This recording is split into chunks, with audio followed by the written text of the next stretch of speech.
hit go live. You're live. Okay, so we should be live on YouTube and the pyragraph.com/TV. We're a couple minutes early, so this is like the pre-party, and I'm watching. Oh, good. So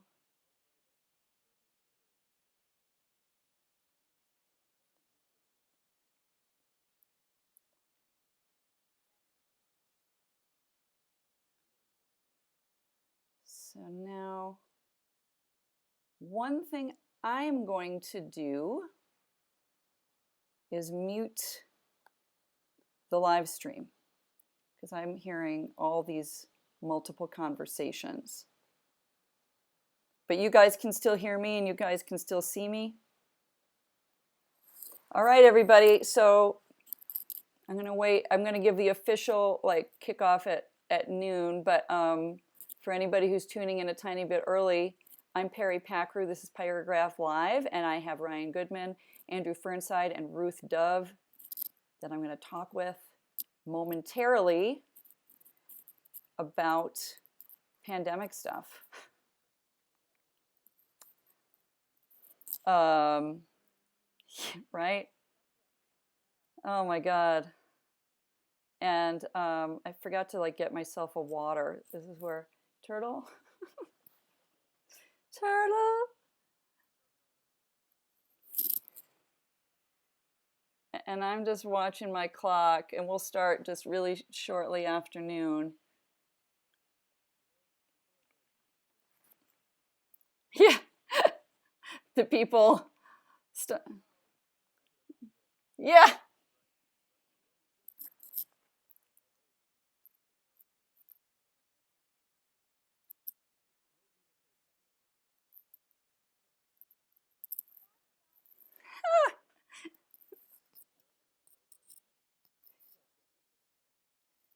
All right. Hey, everybody. Hi. Hey, it's Peri, and this is Pyragraph Live, and I am here with a number of people to talk about our weird world of being stuck at home, trying to maintain some sense of normalcy, or not crushing anxiety, I guess would be like a nice bar to set.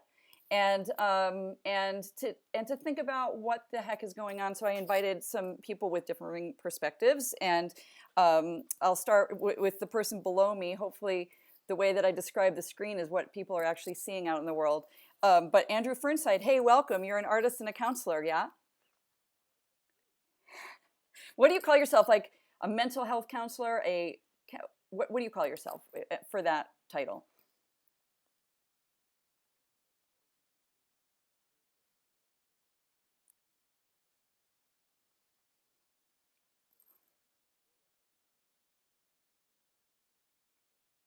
Okay.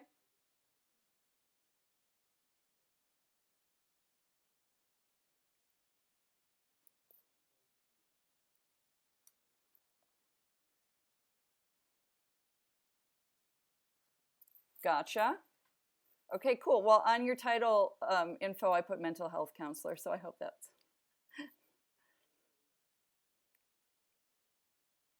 sweet. And then moving around the circle, Ryan Goodman, who is a sociologist and a drummer. And you're teaching from home these days, correct? You have students and you're in the middle of a semester.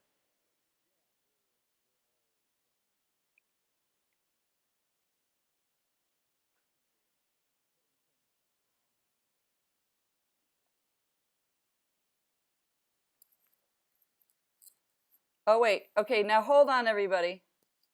Hold on. Justin just said he can't hear anybody but me. So, isn't it great that we have Justin to tell us that, however? Let's see. Okay. And, oh, wait. So now, Justin, tell me if, I think maybe I might have figured out what's wrong, but Justin's going to have to tell us. Here, let's see. Yeah, everybody should, and somebody else just told me that they could hear us, they could hear me, but no one else. That's like my biggest nightmare. Okay. Let's see.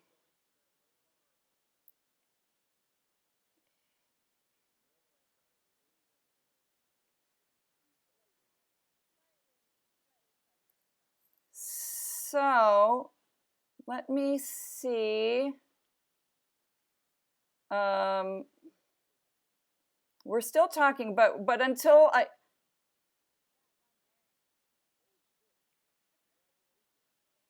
hold on.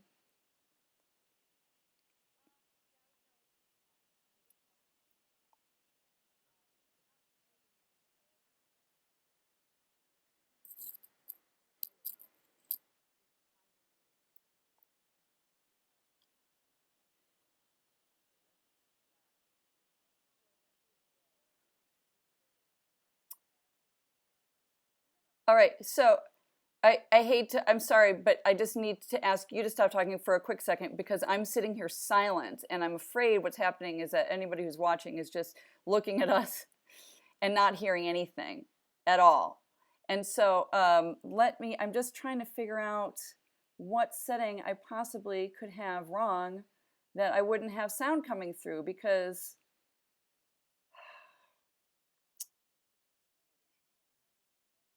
oh, hey, Justin.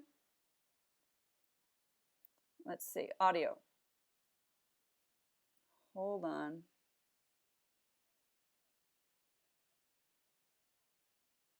Okay, default. Okay, I'm going to stop the stream. Streaming again. I am streaming. There is a weird clicking. I hear that too. There it is again. Oh, you guys.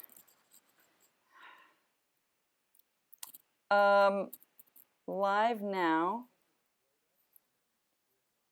Absolutely. That's what happens all the time, unfortunately. It's really, let's see. The chat is still muted. I can't hear any of the others. Let me see let's see. If I click on, so, hold on, I'm sorry. I'm looking at YouTube backend and seeing, oh, here we go. Says it's live. Let's see, view in the live control room. I'm going over there. I don't know why it would be live right now. Is anybody, let's see, I guess I'm streaming and I'm looking over in the live control room. Can only hear Peri speaking. I see that again. Justin.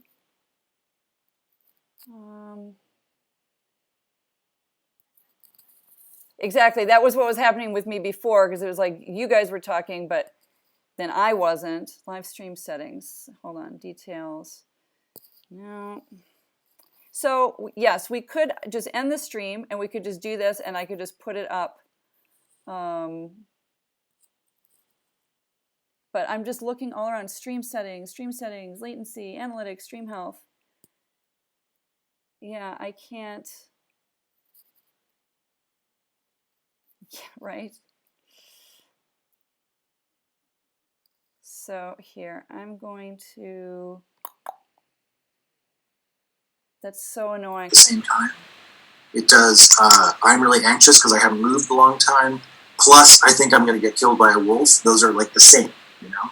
Right. So we have to get good at assessing what's going on. The problem with anxiety and the pandemic is one of the things that's going wrong is there's a disease which is killing thousands upon thousands of people in the real world now, actually happening. It's real. Right. I think we're totally used to a political world where we're used to disinformation now. we're used to like the news being Trump is an asshole again. Like, you know, we're used to not paying attention or having it be bullshit. So I think all of us have been going through this moment of, oh wait, this is actually real. My anxiety has a real source. Yeah. You know, like I'm not crazy. All of this derangement in my head is not crazy. It's coming from a real thing. Right. And then when the size of that real thing, you know, comes into focus as well, it kind of creates more anxiety. You know, right? It's like, oh yeah, it's really out there. Oh my fucking God. Right. Yeah. Like that's actually to the good. You and I, us four, may not have a solution like, I have the cure to COVID-19. We don't have that. But we can actually realize that that's actually to the good. Sorry. That was my technical fault. Freak out. Yeah. Are we not supposed to swear on your live stream? No, we can swear. No. It's the fucking pandemic. Like classroom then. Yeah. Fucking pandemic. Yeah. Ryan, clue us in a little bit on the sociological side of things and like how a lot of these micro individual things that we're talking about, you know, how are our social institutions being affected also? Yeah, I think first to kind of piggyback on some of the discussion on the kind of micro level stuff, a couple of the things that we do know from, you know, some older theory, some more recent theory, we know that we, particularly now, you know, generations upon generations of being social creatures, we require this. We require interaction. We require networks and communities and the building of social bonds. Going back to Emil Durkheim's work in the early 20th century on anomie and social isolation, right? We start to break down when we lose those tethers to not just one another, but to, you know, social norms and culture and community and just, you know, just going for a drive and seeing that there are other people out there, right? If we don't do those things, we start to become normalists. We start to become anomic. We start to become self-destructive. What does anomic mean? It's the sense of being normalist, right? That there is nothing tethering you to right and wrong. There's nothing sort of guiding, you know, the angel and the devil aren't there anymore. And you're just sort of left to kind of figure it out. That's wild. And we're not good at doing that on our own. We need society's kind of influence on us to figure that out. Can I ask my question? Sure. The angel and the devil. So the norm that you're describing sounds very much about moral functioning and ethical functioning. What are the other dimensions of this norm? Because I think it's bigger than just. Yeah, I mean, it's, you know, a norm in sociological way of thinking is any kind of expected version of behavior. So that could be moral or ethical, that could be, you know, legal, that could be whatever. It's a sense of knowing the kind of socially accepted path that you should be taking in a given circumstance or in a given setting. And so that may have moral and ethical implications, but it may also just be you wait until the light's green to go. Sure. But the only reason that works is because I'm trusting that the people who have the red light are stopped. Yeah. And so that kind of social dynamic, even just driving, encourages us to think about one another and the trust that we're placing in each other, the trust that we're placing in the collective on them. I think the other kind of micro level thing I would note, some more recent ways of thinking about this is in kind of a society like ours, in this very hyper-modern, postmodern, post-capitalist kind of society. We are very reliant on what Anthony Giddens calls an abstract system, a thing that we don't understand, to provide most of what we need. So a great example of this is you walk into the house and you hit the light switch and the lights come on. Yeah, there is a lot behind that none of us really have the expertise to understand. A lot of rely on that. Big stuff. Yeah, big stuff, little stuff, really complicated, really simple stuff. But things that, in order for me to be a sociologist, I need someone else to be able to make sure the lights come on when I hit that switch. Because otherwise I would have to spend all my time getting sources of light and heat and energy and whatever, like we did in pre-modern, you know, societies. And so when we start to feel those things break, That's another reason when we start to break as individuals, right? So we rely on the supply chain at the grocery store because none of us are farmers. Right. None of us manufacture toilet paper. So we need the supply chain to work. When that breaks down, then we're left kind of in this, again, the sense not just of being untethered, but being completely out of control, right? I can't generate the food supply. It's not that I don't have the time or I can't do that because of this system that's out there around us. And so as those break down, we're kind of facing those same micro level dynamics. Interesting. To kind of jump back out to the bigger, the more macro picture, I think, a couple things I would highlight at this point. One is, the importance of effective institutions. They're one of those things you tend to not see when they work. Right. When they're functioning, they're invisible. They're kind of shaping our behaviors. They're shaping our day-to-day lives. And when they work, fine. Everything. We don't really see the healthcare system until we need the healthcare system. We don't see infrastructure until a bridge collapses. We don't see the way that institutions work until they start to break. And when you have this kind of, I wouldn't say vacuum of leadership, there's leadership there. It's just sort of purposefully ineffective leadership at this point. Yes. When you have that, That's a very kind way of putting it. I try to be diplomatic where I can as an academic. And unleash. So, and so while oftentimes we want to figure out, well, why the hell is he doing that? Where does this, come from? For me as a sociologist, what I want to understand is sort of the impact that's having on the people who are reliant on those institutions, right? So if you're, a healthcare worker in New York right now and you need 40,000 ventilators and the president is telling FEMA, no, they don't, well, then that's an impact on those sort of downlink institutions that's really important to try to understand, right? So then what do they have to do? Well, they have to bid against another state to get ventilators from the supplier. Well, that's a broken system, right? It's not... Right. We often micro level and sort of individualize those decisions, but it's really just a system that was broken before. We just didn't know it was broken until the stresses put upon it broke it, right? It wasn't just a bad person made a bad decision. We had a broken system. And this is just sort of highlighting the way that process isn't working. I think it's so interesting that sociology, as I was thinking about it before this meeting, it's like these invisible systems, like you say. It's so many, like when you think about, for instance, systems and art, like arts and cultural institutions. We can think of museums and nonprofits, but social institutions tend to be, like you say, like you don't think about them unless they start to break, and it's unnerving. And the same with, those cultural institutions, right? Everyone's sitting around streaming their favorite television shows. Well, none of those shows are in production right now because all of those people that are required on the crew to make those things happen can't work because they have to be within 6 feet of each other to work.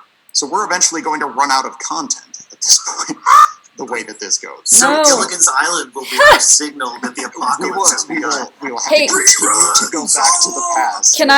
Can I share just a little bit of good news? Is that I got the audio working, so we actually are live now. And I'm just gonna. Outstanding. I know. To anyone who stuck around. I was listening. There are a couple. I was listening, but also I had I had it just a little couple light bulb moments. Anyway, I think it's fixed. So I just wanted to reintroduce. If I could just reintroduce everybody really quick because we were having some audio problems a minute ago. But this is Pyragraph Live, and I've invited smart people to join me to talk about what's going on. At least 2 smart people. Not it. Shut up.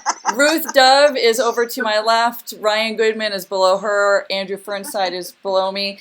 And we're talking about psychological, social, cultural, and different kind of angles that each of us is coming from, and how those things are being changed and being affected, and how we as people are being affected by them during this intense period of dealing with the global pandemic.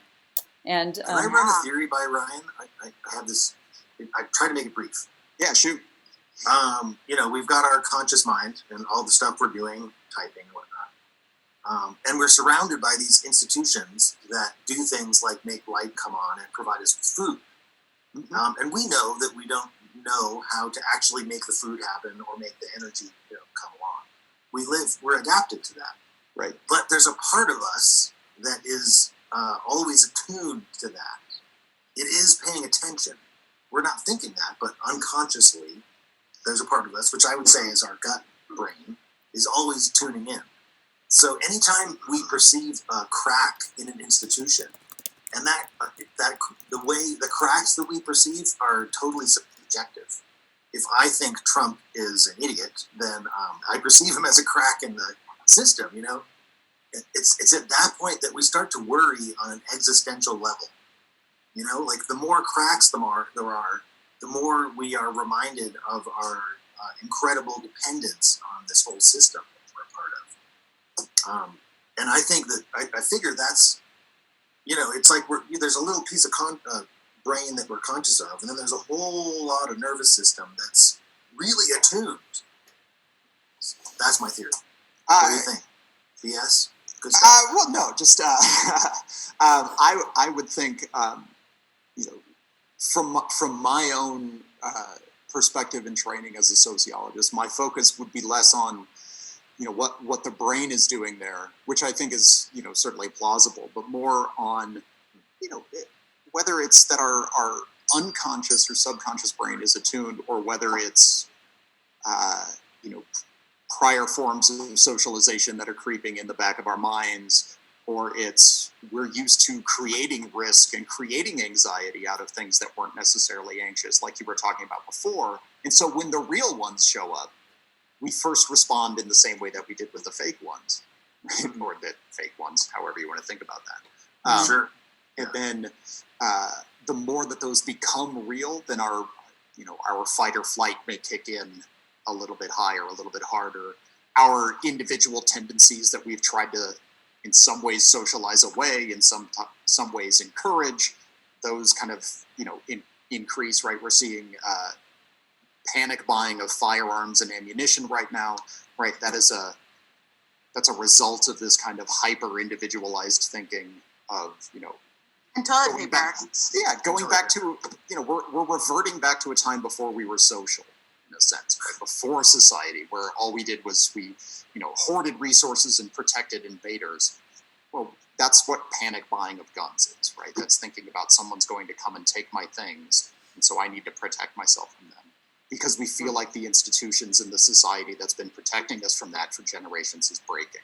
Right. And so we're resorting to these things that look irrational.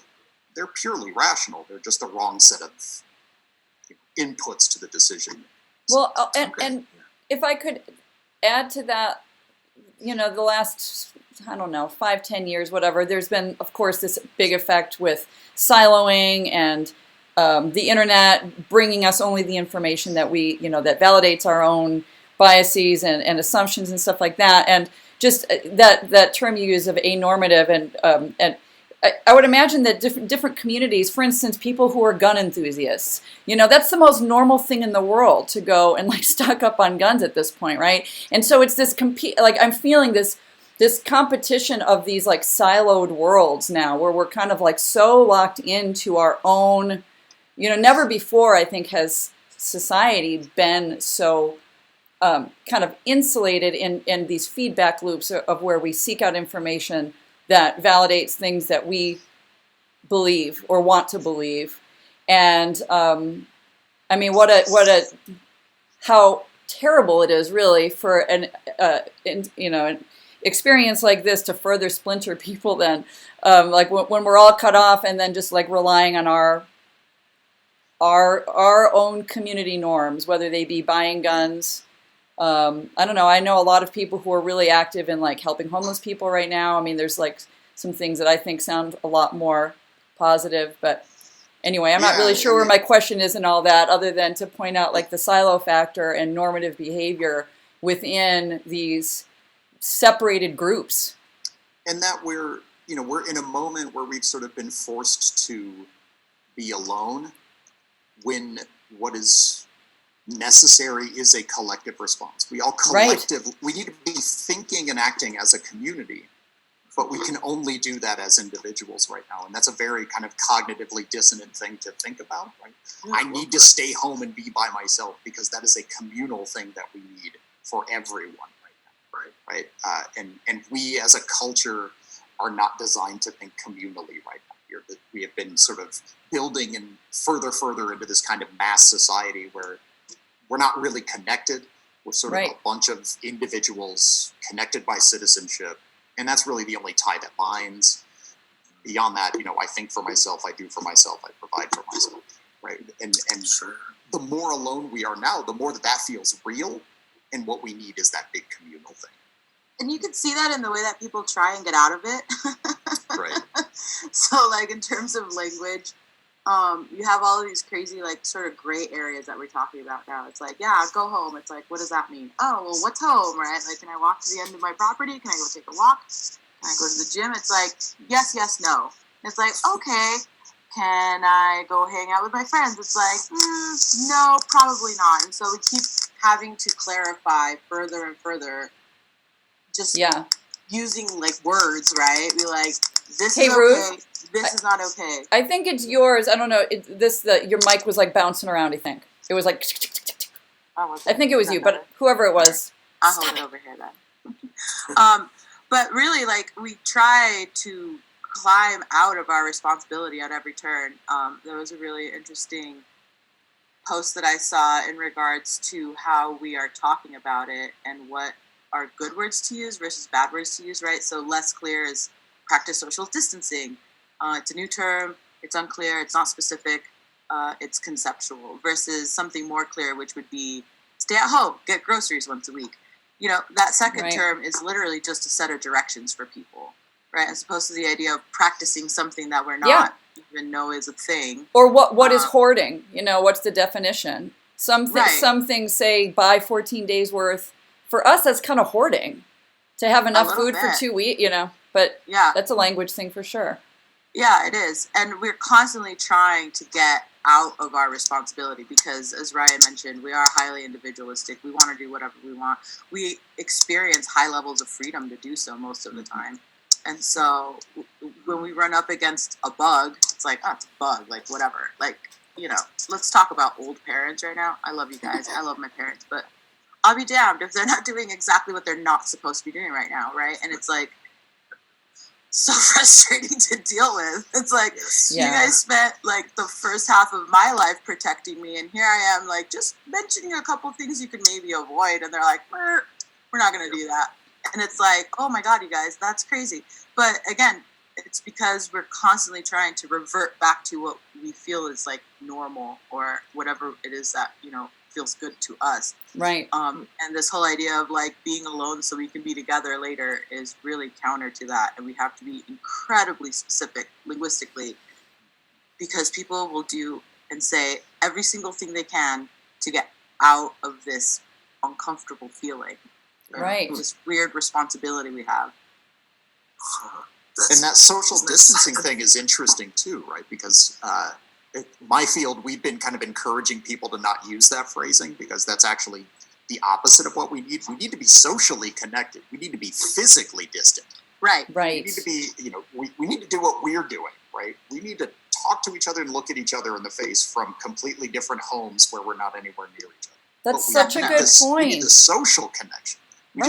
We just can't see each other physically, right? That's what we need. But I think some of where we're some of the problems that I'm foreseeing, one is when you tell everyone to go home, as you were saying, that means different things to different people. That's also not safe for a lot of people. It's true. And, we're forcing a lot of folks into environments that may place them in positions of vulnerability, whether that's their physical safety, their food, their shelter, whatever. Yes. I think people are going to realize just how important public schools are once they're all closed. And the kids they're all closed now. Can I throw something in? I want to throw, while you just said that, I think it's just really important to keep getting the messaging out. I've seen some really great things going out on social media for, domestic abuse victims, for kids that don't have enough to eat, all these social support things that are going around.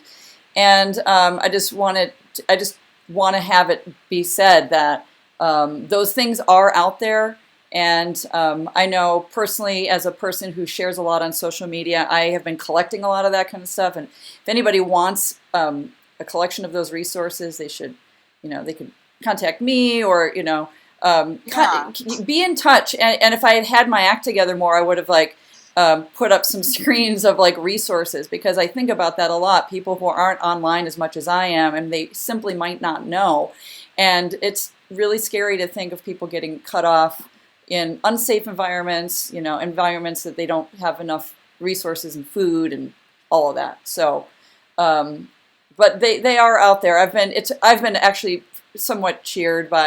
more than somewhat cheered by the New Mexico response, both on an official government level and the communities that are active here that I'm tied to. It's been good to see those relief networks starting to emerge. I mean, there's no shortage of them. I don't know if they're going to be enough. It's partially a matter of outreach and getting to the people who need to see them, and then just all the logistical difficulties of our reality, where you're really not supposed to be physically present with other people. I mean, right. Well, and as much as a situation like this can show the cracks, right? There's no perfect system. I know there's a lot of critique out there right now about all of our shortcomings, and I accept and hold space for all of those observations. I'm not sure that we were going to end up in a space that was going to be all that much better than where we are, because if we're failing here now, we might be failing, in another way, in another parallel universe.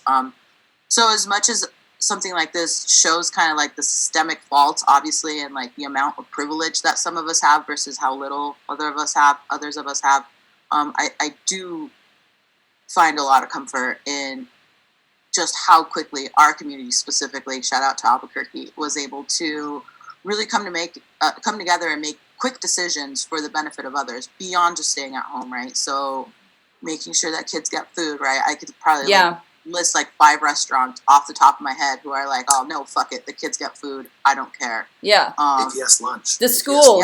The APS, schools have been calling. Dr. Joe's, Urban Hot Dog, they've really made sure that there was this, as much as we can create a stop loss. Absolutely.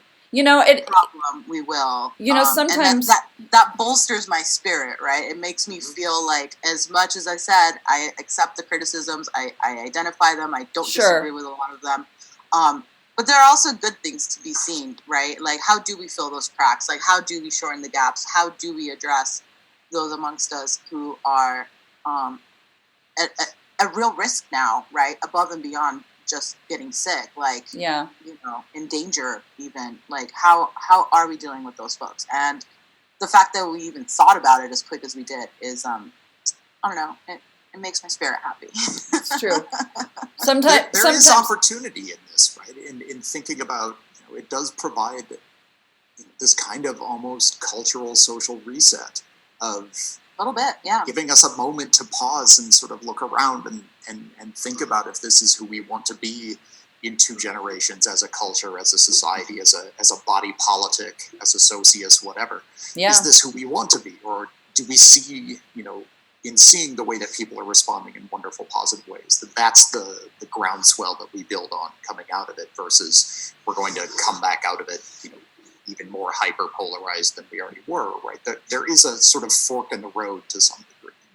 I'm not predictive science, so I don't make predictions, but it is the opportunity to kind of it is an opportunity to move. I'm too cynical to believe that anything much will change at all, because I feel like I know people and I kind of know how we all work a little bit. But here's to hoping, right? Again, if you can identify 1 or 2 things that in the future, if this happens again, we can just not have to worry about it because we solved that social problem, I would be okay with 1 or 2 of these things being addressed, if not all of them, obviously. Ryan, what does sociology have to say about, online communities and building social networks online? Because that's where we are right now, and that's going to be the future for at least the next few weeks, as a really big way we communicate. How does sociology overlap with that and give us? I think we we're lucky in that we are in a technological space, for those of us with access to it, to be able to have these kinds of, face-to-face, somewhat personal interaction still with folks. That will allow us to do a lot of things that feel quote unquote normal, but also to do a lot of collective things. We can still organize in these kinds of rooms, right? We can still educate in these kind of rooms. We can still, have our social gatherings in these kinds of online, video rooms. It's making the jump from 140 characters or likes and retweets to something bigger than that, that's going to help us maintain those communities, right? In the same way, I study a lot of activism among marginalized communities, and the online space is really, really important in building and maintaining those networks. But the change and the sort of real community building comes when you kind of take that next step. So, in the olden times, we talk about, well, when you get people to meetings or you get people to marches. Well, now it's when we get people into these kind of video conversations. So I think the technology is a benefit for us now, where I may have been a little more skeptical about the utility of online social networking and community building Right. in the past. I think now, because we're all crashing Zoom servers, Right. we're able to now we're able to do things we couldn't do before. Right? And Absolutely. even just 10 years ago, we wouldn't have been able to have these kinds of things. And so to be in that moment, I think is beneficial for those of us with the privilege to have stay-at-home jobs at this point. It's true. I have to throw in though that device use and screen use, it's such an easy pill for anxiety, and it's going to be, keeping all that balance where it just doesn't become your go-to drug. I'm feeling it hard. Who doesn't feel it already, before all of this? And now the addiction factor to my phone and to my laptop is like, oh, it's real. And, and whatever, I try to just, for my work life, for instance, because it's obviously part of my work life, not just the addiction part, just the scrolling part. I do that as well. But then I suppose if I can use it as useful purposes in work life, I don't know. I might as well, if I'm going to be on it anyway, we all need information, but at a certain point, how much more of the same information do we need to keep gathering? I think we constantly, we're seeking that source of the next piece of information. And at a certain point, that starts to become counterproductive, right? That was one of the questions someone asked in my post earlier this week was, I want to watch the news, I want to be responsible and know what's going on, but when, is there a threshold point there where I need to just disconnect for my own mental health, my own well-being? Yes, the answer is yes. Enough news. Yeah. But that's hard, right? Because it is hard. It is such a rapidly changing thing, day to day, hour to hour, things are new. And so we want to kind of keep getting that refreshed, keep getting that memory, keep getting that information going. So. Yeah. But it is definitely a source of anxiety, right? This sort of information overload, right? There's only so many words your brain can handle at a time. And if they're all terrible words with terrible associations, it really does take a hit. Your brain, your body does take a hit. And I know that around here, we've just absolutely made it a habit to just turn off the news. We're news junkies. We're political aficionados. We keep track of all the fun things and all the not so fun things. But, we find ourselves just at some point being saturated, and that's the point where it's okie dokie, it's time to either watch something else or turn everything off and just do something else. Yeah, absolutely, something physical. There's only so much you can take, right? And words do affect us, right? The way that words are ordered in a sentence and what their meanings are can have incredibly deep impact on us, and we don't even notice because we are of an age where we take so much in constantly.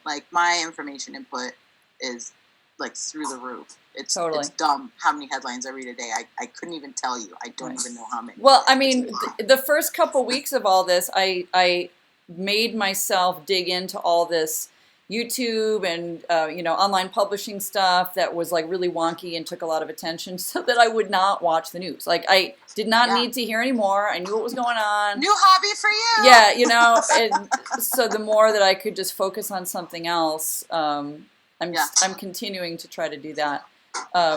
So I wanted, this was originally set to end at 1, but let's go about like 10, 15 minutes over just because of the problems we had before. I'm so glad I figured that out. But I wanted to ask everybody, like, if we could work towards some positive things, like to wrap this as we leave this conversation. Like, what are some of the communities that you are part of that are now mostly online? Understood, but what are the communities that you're involved with that are helping get you through this stuff, and how do you think we all can help ourselves by like continuing to engage with those communities? How are you doing it? Well, I'm going to go ahead and start off with a shameless plug. But if you're not already part of the Coffee and Creatives community on Facebook, feel free to join us. We are a work group for creatives to help figure out problems, obstacles, challenges in your creative practice. And I've been part of the group now since July of 2017.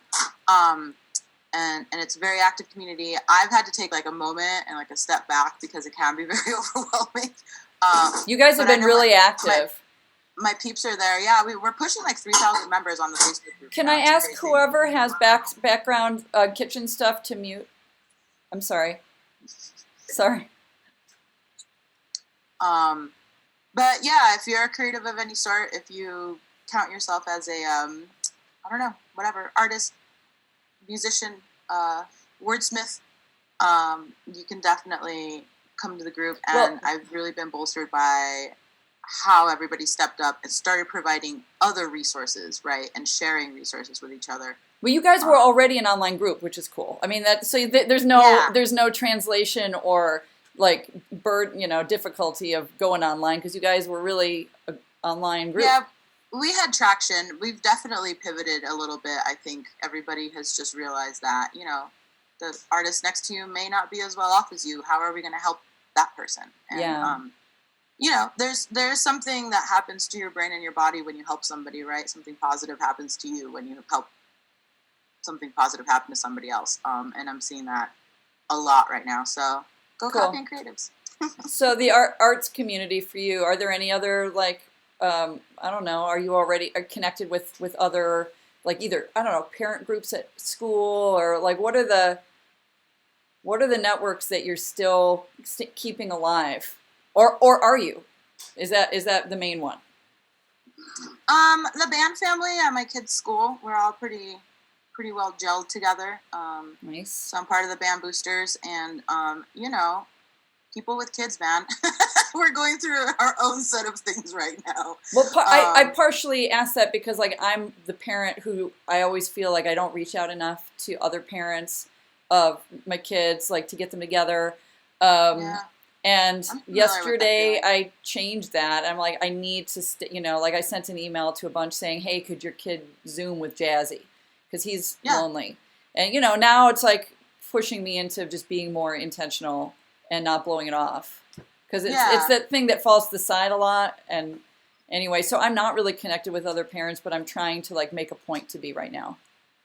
And I think that's probably good practice. Like I said, we have a lot in common. If we have kids during this whole thing, like we have like the normal worries, and then we have this other set of fat layer of worries, right? Where it's like, oh, holy shit. Like, I don't know, it's my kid's senior year next year, and APS just canceled school for the rest of this year.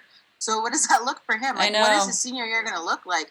We have all of these, social sort of structures around senior year and what a magical time and all of this special shit happens and stuff. And it's like, what's my kid's senior year going to look like post-pandemic? I have no idea. Is he going to graduate on time? I don't know. Exactly. Is it my fault? Probably not. But still, it's a concern. My daughter just came in right before we went live, and she's like, Mom, they just announced. And I knew they were going to from yesterday. The word was on the street that they were going to cancel for the rest of the year.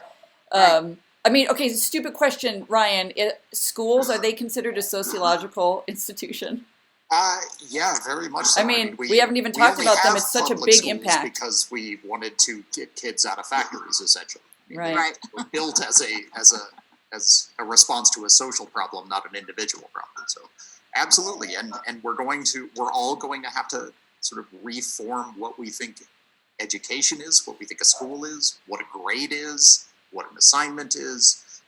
there's a lot of push among academics right now to kind of rethinking, do we need tests? Do we need grades? Do we need any of these things? What are we actually trying to accomplish? And then how do we assess those accomplishments? And I think everyone at every level is trying to figure that out now. Yeah. Yeah, I mean, most parents that I know for the last 2 weeks have been smartly, like, keeping the bar low, keeping everybody cool. We're all adjusting, but and that's a great short-term strategy, but what about this long-term? Like, what do I do now? Like, am I supposed to crack open my calculus book and teach my kid? Because damn, y'all, I don't know if I remember it that well. Like, and that's the burden that shouldn't be on you, right? The schools will have to step into that breach somehow. And mine have so far. No, they're not. And again, it's a matter of access, right? So like, in order for students to attend school, we've created a whole bus system. They're yellow, they're special, they're very important. But, we don't consider internet to be a utility. So what kind of expectation do we have of people? And how head on are we going to address these issues of equity amongst young people? Or are we just going to throw everybody back in a factory? Like, what are our options here? And realistically, what do we want to accomplish so that we do our best by our kids? Like, that to me is a huge piece that I'm just, and I know that we're working on it, Ryan. I get it, but like, damn, y'all, like, we're a bit behind the ball on this one, From K through where I am, yes, everyone is trying I do want to shout out. My kids' teachers so far have been great and sending stuff in email, and like, we've been back and forth, and sending a writing. Jasper did a writing challenge and he's sharing it. So these embryonic, like, baby steps towards developing some sort of online system to do this are there, and I'm very thankful for them. But there's a lot. There's a long ways to go. There's a lot of ground to cover. Yeah. And we got to do right by our kids, I want to try to figure out how to articulate an issue. Let's see. Prior to the pandemic, institutions like public schools, their histories are really tied to their locality, and they're not the same. But one of the things that public schools have done is kind of closed doors. They've figured out how to slow down input coming from outside and focus that inside their own administration. I'm thinking of APS in particular. It's a strategy for, in my opinion, that is a strategy that the schools have been using to protect themselves from destructive elements in our wider government. Like APS, as an example, has figured out how to keep opinions out so that it can function. But now here we are in pandemic land, and those same non-porous borders all of a sudden dump all the needed change on people like Ryan. We go back and say, the institution goes to you and says, guess what? You get to make up this whole good luck. And parents like you and me, Ruth, turn to Ryan and go like, well, what are we going to do with senior year? Well, no. What we're looking at is what we're seeing is this, that the institution needs to change, and we need to, in other words, like, increase access. Like, that's a dialogue that's been going on for decades. Yeah. So I'm and institutions need to change. Yeah. Right. And institutions have to protect themselves from people like agitators like us who want that change to happen, and and lickety split. So I think there's a question in there. How do we help our institutions become more nimble and flexible, despite decades or even centuries of developing, thick skins and slow cultural bodies, basically? Yeah, that's a question, right? It is. That's a great question that I don't have an easy answer to. Because a long one? Well, I don't even know if I have a long one. Okay. Institutions are built to be inert. In essence, they're built to sort of, here's the design, they function, and then we just let them function. Yeah, And, like the light switch, right? Right, and they are usually designed to be very efficient, very effective, very useful things. Over time, they become less efficient, less effective, less useful. But they don't have, as you're saying, nimble is a great word here, right? Institutions are never nimble. Institutions don't play badminton. They're glacial, right? They're not nimble. They're glacial. They move at very slow paces, right? While everything changes around them, they continue to lag as cultural things go. So, that may be a matter of redesign for a lot of these things. We've been talking a lot in the sociology of education about how we don't need to teach information to our students anymore, but we have a system that's built around teaching information. All of the information in the world is in your pocket, so you don't ever need to remember anything.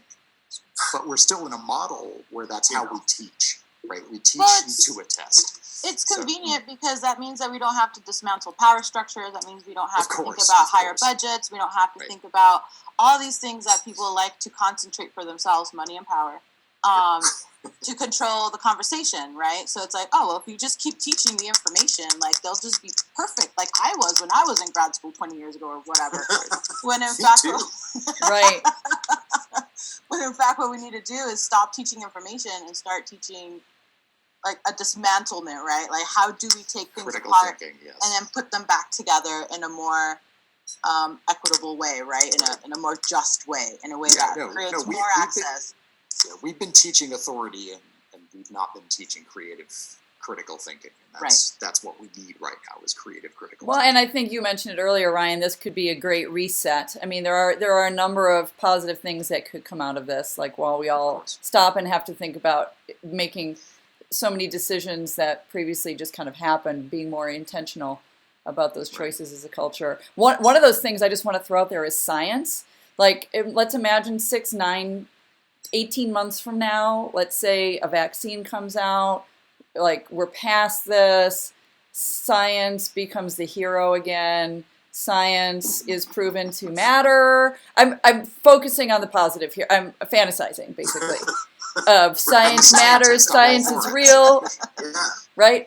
And I also was thinking about that when I was reading about, there's some reports like the air in Los Angeles is so clean, and I'm not talking about the dolphins in the Italian canals. That we all know that was not real, but there are all the positive it can get right now. But there are some, I think, measurable improvements in like pollution and stuff like right now. And could this be a little bit of the answer to the question that everybody's had? Like, well, I think there's a certain amount of reluctance or pushback against climate change action in some people and some institutions because there might not be a belief that it will matter, that you'll do all this massive changes and it won't really matter. And wouldn't it be cool if we saw like, geez, a global shutdown of of certain industries, of a lot of industries, actually had an impact? I mean, wouldn't that be cool? We'll see. I really don't know. Yeah, I'm with you on that. That would be incredible. Yeah, and a rejuvenation of respect for science. And I mean, it is going to be scientists that help us out of this right now. Some people who believe in science, policymakers who believe in science. It's the scientists and the people who are, making decisions based on it, as opposed to, thoughts and prayers and stuff like that. Thoughts and prayers. Thoughts and prayers are great. We love thoughts and prayers. Are there any? Yeah. Well, I was just thinking on our walk last night. I was thinking about that kind of thing where it's like, well, what if we took away from this the idea that maybe once a year everybody buys their groceries ahead of time and we just shut ourselves in for a couple of weeks, right? Like, I was just kind of thinking about that, and it made me think back to. So I'm from Mexico originally, and Mexico City, the capital of the country, is insanely populated. It's very dense, and there used to be like super huge pollution problems there. And something that they instituted was a schedule for cars, right? So if your license plate looks a certain way, there's one day out of the week where you're not allowed to drive. Like, that's it, right? So if you have a blue license plate, you don't drive on Thursdays, right? If you have a pink license plate, you don't drive on Mondays, whatever. And just like that marginal change for a short amount of time, and I'm not sure what it is now, and I've been in the U.S. for a long time. This happened during the 80s. like that's a tiny thing to ask of people, right? Yeah. And they enforced it. It was a legal thing. Like, was there a lot of pushback? Were people freaking out? I mean, I was a little kid, so I'm not too clear on the whole picture. But basically, you would just get tickets. It ended up being a punitive thing, right? So if you were driving on Thursdays with your blue license plate, then you had to pay the government X amount of dollars, or, well, whatever, not dollars, but monies, Yeah. you know. And, you know, Mexico City, the air is a lot cleaner now. It took like a little bit of sacrifice and a little bit of creative thinking, but, you know, removing a fifth of the cars or a seventh of the cars total for, you know, one day at a time, created this sort of incremental change for the better. And I think it also kind of expanded people's idea of what they could or couldn't do on their own. Yes. To make things happen, to change things. So, yeah, I hear you. I mean, culturally, or societally, what can we do? This is teaching us, this is giving us a whole bunch of new data on something we've never tried before with these shutdowns and with everything, closing the schools, blah, blah, blah. Not that anybody wanted to do it, but here we are doing it. And it's going to inform us on what we can do and what the effects will be. You know, I hope, you know, unless the politicians like in this country insist that we pack the churches on Easter. I mean, like, what, you know, some people believe that that's the right thing to do. And again, that gets back to that siloing. You know, I have a silo view because of the interactions that I have with people in my life and online, and also being a self-employed person for 20 some years. Like, my group of people is very intentional. I don't have like people in my workplace, you know, like just that I have been forced to be around. Need to increase the number of assholes in your life. I do. That's what it is. I do. It would be very. It would open up my perspective, honestly. But anyway, I've heard two things now that I think would be great moments to be asking artists in general. Yes. So one is how, like, artists come up with an event in which humans will want to get together who are from different silos, and it's going to be fun. Because that would be an argument about why they would want to come together. Totally. And the other one was that thing about the license plates. Like, cool. So let's ask American artists, like, what can we do as an entire country that would be interesting enough to actually get people to want to do it and somehow makes a positive change? Like, we obviously, you probably want to, if I'm starting to solve that problem, I would think, well, everybody's already in Zoom calls, so let's do something with cool Zoom calls that's interesting. Yeah. But I hope that, as I figure we're kind of going out pretty soon. We're about there. What do you mean? As humans? Like humans are going extinct? What? Hi! Oh. No, as in this particular podcast. Don't scare me. I figure we're all... I take your opinion strongly. So that would be my shout out, my question to Albuquerque artists is, you know, let's sort of do like a call for entries. Like, let's have an interesting exhibit of, like, you know, the license plate idea. Yeah. Just actually, that was a beautiful idea. Like seeing all the license plates in different colors. Like, I can imagine. Yeah. So, there you go. That's my send out. Do you I wanted to ask just a couple. Have any of you been looking at the YouTube stream? A couple people have been putting questions there. Do you mind? Can we take a couple extra minutes? I've been taking up your time. I appreciate that. Kelsey Kellner has asked Ryan if you could comment about the effects of shutting down public schooling, which we talked about a little bit. So maybe she had put that question before we did. But she goes on to, or no, it's a different person. There's a couple people who actually asked about suicide and addiction, and how we think that that might play out. And we did talk about that a little bit, and I think we all expressed some worry about that. And I don't exactly know. I had mentioned that I know that there are resources, and again, at least in my Albuquerque community, it's been great to see outreach and messaging and actual resources being put out there. And next time I do this show, I'm going to get them on a screen and put them up on the screen and try to share that stuff. And I can always do that after the fact too, with this video when I put it the archive version up on YouTube. But anyway, other than what's already out there and it's being spread on social media, what other ways can people avail themselves of the resources and deal with deal with having addictions and mental health issues when isolated.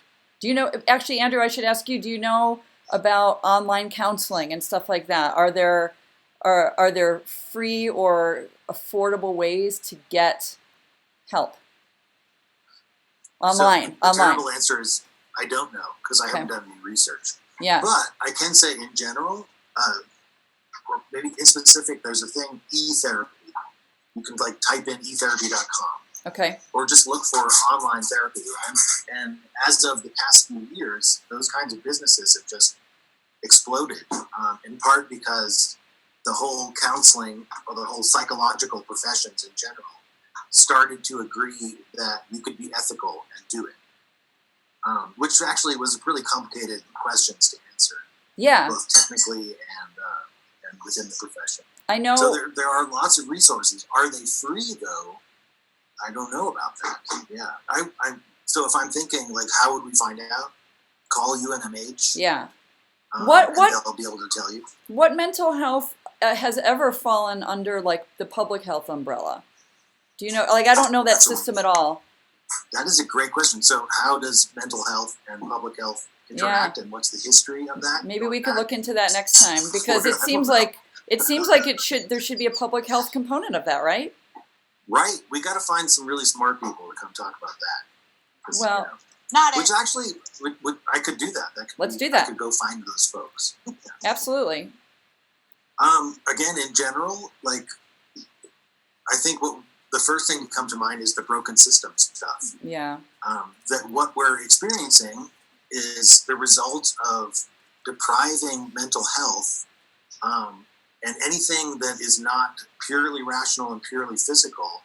We've been depriving the world of those kinds of treatments, of resources of all kinds for decades. Right. So that's where we're at.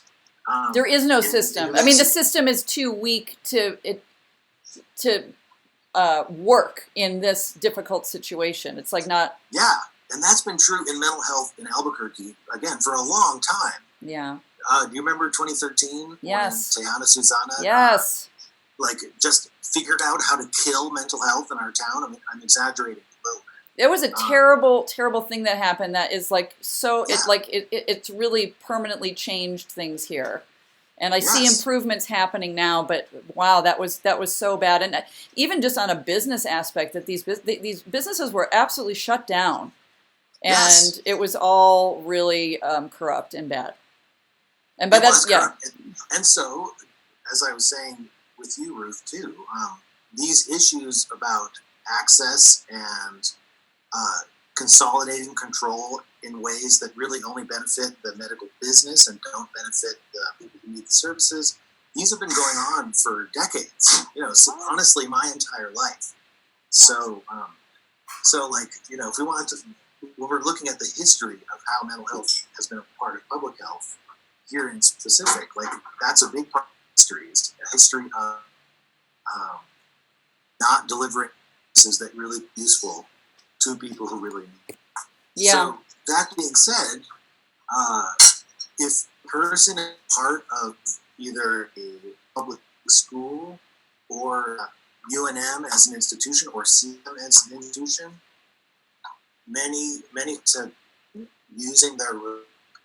many folks who are in need have been using a relationship with a college to get funding for their life so they can survive. Right. So, but along with that, if one is a CNM student, one can get free counseling through CNM. Okay. So very likely you could call CNM and they'd have some kind of online version of e-therapy that they can do. And the same will be true for UNM.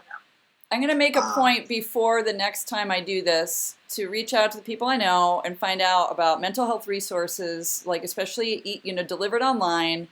And it's funny that I haven't, out of all the many great things that I've seen go out in the last couple weeks, I have not seen that. I don't know what's out there, and that seems of obvious value and importance. So I'm going to look it up. I wish I was that person. I'm going to look it up. Well, it's fine. We have all had a lot. I mean, we all have the perspectives we have, and I really appreciate everything that you do have to offer. And then it's fun to think about the questions that we don't know the answers to. And there's so many right now that it's like just kind of overwhelming. It's all this new territory. And so we all just need to keep breathing and doing what we can. And sharing, and then sharing. One more thing before we go. Yes, 100%. Just in terms of other communities and other ways to support folks, you know, as a working musician in Peri, you know this, everything is dark. Everyone is, yes. Every venue is shut down. Every sound guy is out of work. Every security person is out of work. Every band can't make money at the moment, since we make all our money at shows these days. So if you love your local music scene and love those bands, you know, put their stuff on streaming, buy their t-shirts, you know, when we get those shows rescheduled, I don't ever want to hear someone tell me that they can't come to a show again. Right. Because we're all dying to be on those stages and dying to see you there. So no kidding. You know, that's a community that is just sitting and waiting right now because there's just nothing we can do. And so whatever couple of bucks you have or streaming device you can just play in the background. We don't make much off of it, but we make something. Yeah. And it's better than Can nothing. I say one thing to that? I'm glad you added that. You know, I found it really difficult to realize that I am not essential. That, like, from the perspective of, like, physical distancing and all that, all of us, whatever art form we're in, are not essential. So I just want to say to all of us that we are completely essential. Like, I was get it. just gonna say, like, yeah.